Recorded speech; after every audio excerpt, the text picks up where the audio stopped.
तो good morning बच्चों। जैसे कि हम बता रहे थे कि इस लॉकडाउन पीरियड के दौरान आप सभी घर में रहें, सुरक्षित रहें, इधर उधर भाग दौड़ किए बिना अपने समय का सदुपयोग करें और पढ़ाई लिखाई पर ध्यान दें, क्योंकि हमारे पास जो समय है उस समय का पूरा यूटिलाइजेशन यानी सदुपयोग करना ही हमारे लिए अच्छा ही है और आगे चलकर हम अपने कार्य में सफल हो सकेंगे।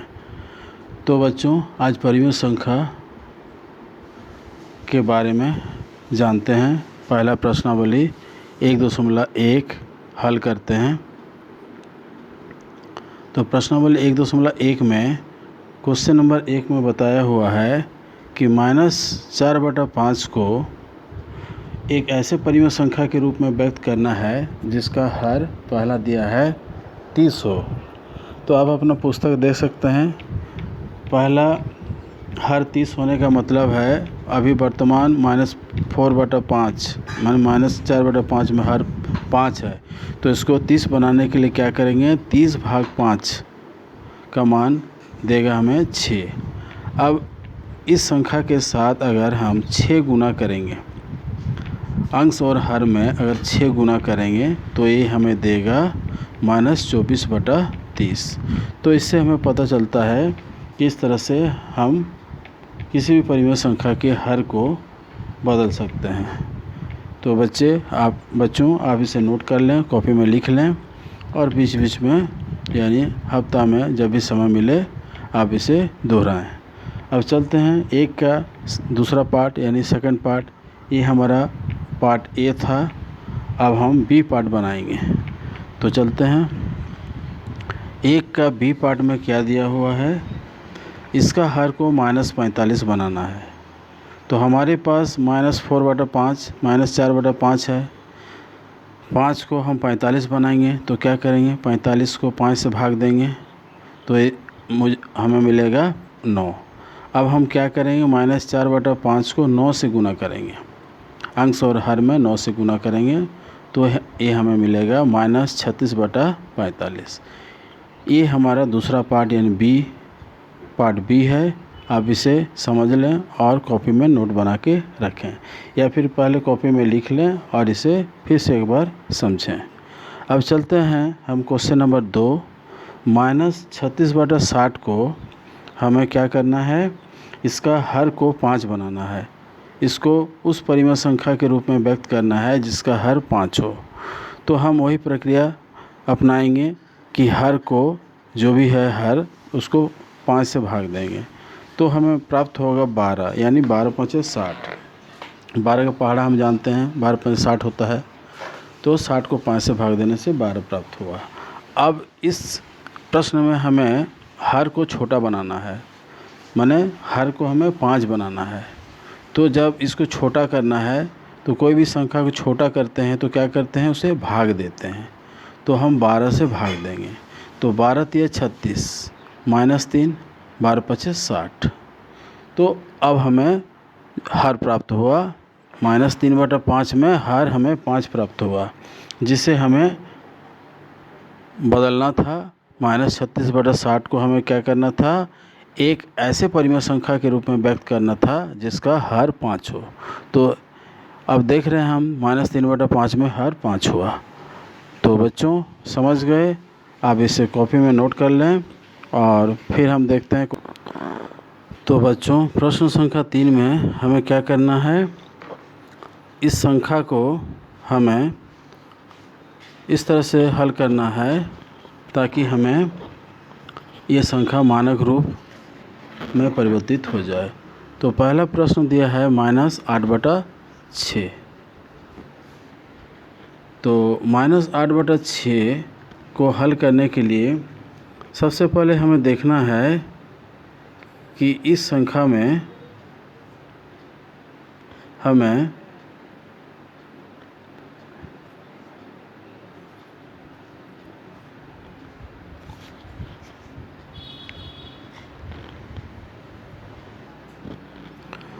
तो क्वेश्चन नंबर 3 में क्या दिया हुआ है, -8/6 को मानक रूप में बदलना है।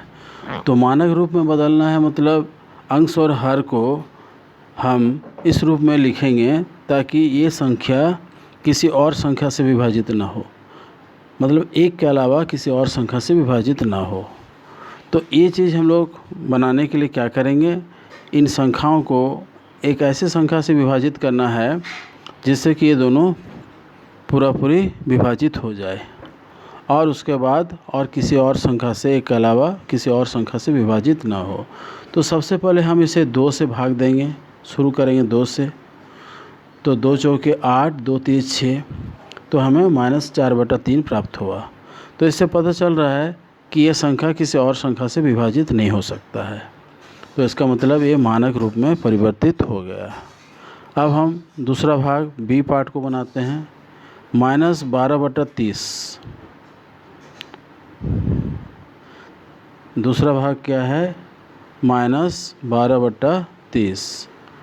तो इसको भी हम शुरू से क्या करेंगे, 2 से भाग देंगे, 2 से भाग देंगे, 3 से भाग देंगे। इस तरह से जो भी संख्या इस दोनों संख्याओं को विभाजित करता है उसी संख्या से भाग दे के लिखेंगे। तो 2 छक 12 होता है, 2 15 30। लेकिन अभी भी हम देख रहे हैं ये संख्या किसी और संख्या से विभाजित हो रहा है। 2 से तो दोनों संख्या नहीं विभाजित होगा, लेकिन उसके आगे अगर हम चलेंगे तो 3 से दोनों संख्या विभाजित होगा। तो इससे हमें मिलेगा 3 दूनी 6, 3 5 15। अब ये -2/5 में परिवर्तित हो गया। तो हम इसे कहेंगे कि ये किसी और संख्या से 1 के अलावा किसी और संख्या से विभाजित नहीं हो सकता है। तो ये हमें मानक रूप प्राप्त हुआ। अगला प्रश्न देखते हैं 3 का ही, सी नंबर। ऐसे तो आप समझ गए होंगे, 2 प्रश्न बनाने के बाद आपको पता चल गया है कि कैसे हम बाकी प्रश्नों का हल कर सकते हैं। लेकिन जो बच्चे और भी प्रश्नों का हल जानना चाहते हैं उन लोगों के लिए हम बताते हैं और भी सारे प्रश्नों को हल करते हैं। यहाँ 16/-24 दिया हुआ है, हम इसे फिर 2 से भाग दे सकते हैं, 3 से भाग नहीं जाएगा। बड़ा से बड़ा संख्या अगर कोई हमें पता चलता है तो उसी संख्या से भाग देना ज़्यादा अच्छा रहेगा, ताकि ये जल्दी ही ऐसे संख्या से विभाजित हो जाए कि और दोबारा किसी और संख्या से विभाजित करने की ज़रूरत ना पड़े। तो हम देख रहे हैं 4 से भी दोनों संख्या विभाजित होगा। उसके आगे और चलते हैं, 5 से तो नहीं होगा, 6 से भी नहीं होगा, 7 से भी नहीं होगा, लेकिन 8 से भी ये दोनों संख्या विभाजित होगा। तो हम डायरेक्ट 8 से विभाजित कर देते हैं। तो 8 दूनी 16, 8 3 24। यहाँ ध्यान दीजिए -24 है तो ये होगा -2/3 या 2/-3 हम इसे लिख सकते हैं। तो इस तरीके से इसे भी हम मानक रूप में इस तरह से बदल सकते हैं। अगला प्रश्न देखते हैं 3 का, डी नंबर, -28/-35। ये संख्या ऐसा है कि दोनों में माइनस का चिन्ह लगा है, तो हम इसे कैंसिल करके प्लस बना सकते हैं। अब इसे हम भाग देंगे।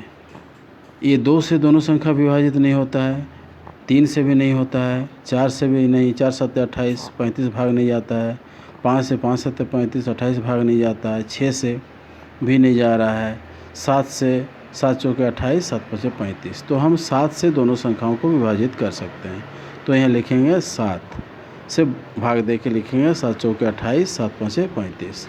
तो आप देख रहे हैं कि किस तरह से हम इसे मानक रूप में बदल रहे हैं। अब ये 4 और 5 किसी और संख्या से विभाजित नहीं होगा, क्योंकि 1 से 4 तक कोई भी संख्या लेंगे तो 4 को विभाजित करेगा लेकिन 5 को विभाजित नहीं करेगा। लेकिन हमें जानना है कि ऐसा एक संख्या जो कि दोनों को विभाजित करे, तो इसका मतलब और ये 1 के अलावा किसी और संख्या को विभाजित नहीं कर सकता है। अतः 4/5 ये हमारा मानक रूप में परिवर्तित हो गया। अब हम प्रश्न संख्या 3 बना लिए। अब आगे चलते हैं, प्रश्न संख्या 4 हल करते हैं। यहाँ पूछा है, संख्याओं का युग्म दिया हुआ है और पूछ रहा है कि कौन सी संख्या बड़ी है।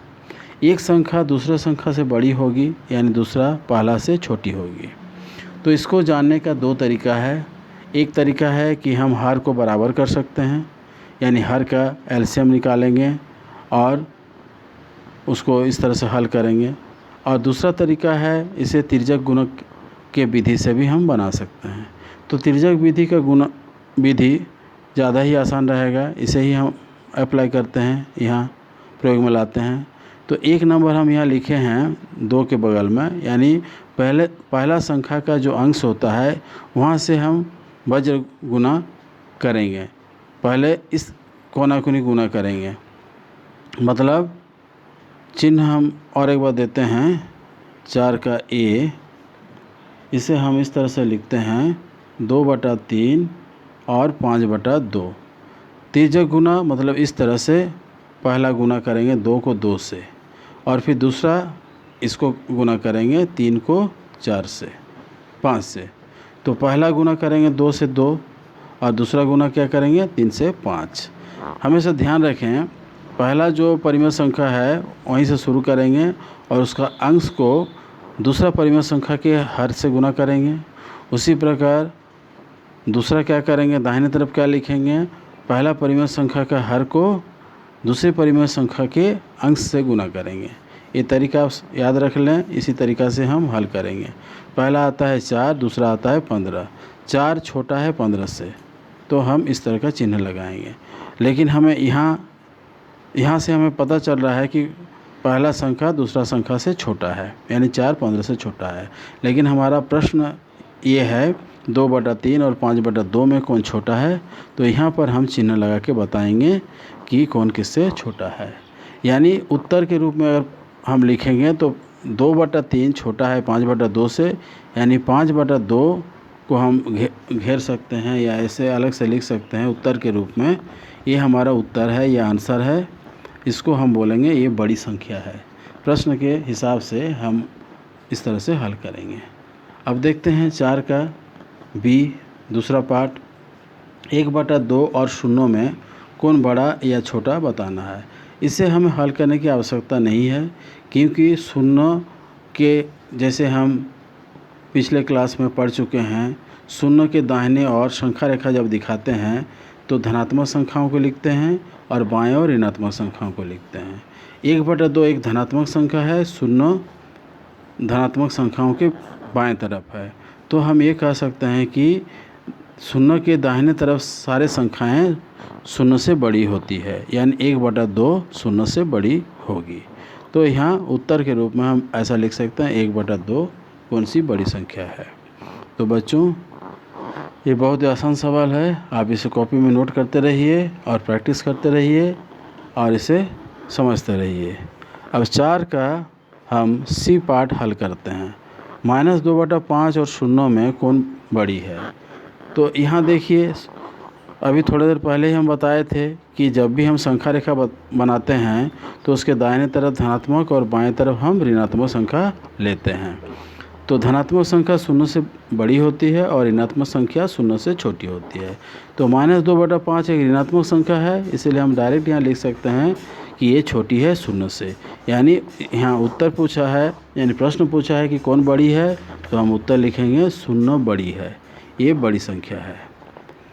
उत्तर के रूप में हम यहाँ लिख सकते हैं अलग से, बड़ी संख्या बराबर 0। इस तरह से हम इसका उत्तर लिख के बता सकते हैं। तो ठीक है बच्चों, अगला प्रश्न देखते हैं 4 का D नंबर। 4 का D में दिया है -4/7 और 4/7। ये बात हम लोग पहले भी पढ़ चुके हैं कि कोई धनात्मक संख्या उसके ऋणात्मक संख्या से बड़ी होती है। तो इसे हल करने की आवश्यकता नहीं है, हम लोग सीधे लिख सकते हैं कि ऋणात्मक संख्या छोटा है धनात्मक संख्या से। यानी बड़ी संख्या पूछ रहा है तो हम इस तरह से लिख सकते हैं, बड़ी संख्या बराबर 4/7। तो ये बहुत ही आसान है। अब देखते हैं 4 का E नंबर क्या पूछ रहा है, -5/6 और -4/3 इसमें बताना है। तो देखिए दोनों ही ऋणात्मक संख्या है। तो थोड़ा देर पहले हम बताए थे कि हम तिर्यक गुणन विधि से, यानी पहला इसको मानेंगे और दूसरा इसको मानेंगे। तो पहला जो है पहले के साथ गुना करेंगे, यानी -5 × 3 पहला शुरू करेंगे, बाएं तरफ लिखेंगे। 6 × 4 जो कि दूसरा है तो उसको दाहिने तरफ लिखेंगे। माइनस है तो माइनस चिन्ह लगाएंगे यहाँ, क्योंकि दोनों में माइनस है, यहाँ -4/3 है। तो ये देगा -15 और इधर 6 गुना 4 24 -24। अब हम जानते हैं 15 24 से छोटा होता है, धनात्मक में 15 24 से छोटा होता है, लेकिन ऋणात्मक संख्या अगर हो जाए तो जस्ट इसका उल्टा हो जाएगा। 15 अगर 24 से छोटा है तो -15 -24 से बड़ा होगा। धनात्मक और ऋणात्मक में इस तरह से हम पहचान करते हैं। तो हमें बड़ी संख्या क्या प्राप्त हुआ? -15 प्राप्त हुआ। तो बच्चों हम लोग क्वेश्चन नंबर 4 बना लिए। अब हम लोग क्वेश्चन नंबर 5 हल करेंगे। तो इसको हल करने से पहले या फिर हम अगला क्लास में इसे हल करेंगे, ताकि थोड़ा थोड़ा करके प्रश्नों का हल करेंगे एक बार में तो ज़्यादा अच्छा रहेगा, ये हमें समझने में सुविधा होगी। तो यहीं विदा लेते हैं। धन्यवाद।